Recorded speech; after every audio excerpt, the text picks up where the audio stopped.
Welcome to this week of Fly Rod Chronicles. We have a very special episode and we're down here in Belize with our good friends, the Johnsons at Blue Bonefish, Belize. We also have a special birthday as my wife turns 50 and we're talking about old bones. Yes! A bone for these old bones, I'm telling ya. You know, the girls have their fall break from WVU, and it's always nice when I can get the family and we can do a little traveling, especially if we can go to warmer weather.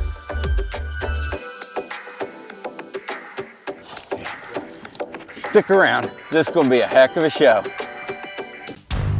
Traveling the world, fishing, enjoying the great outdoors. Those are things that would have seemed impossible to me when I was a kid growing up in the mountains of West Virginia.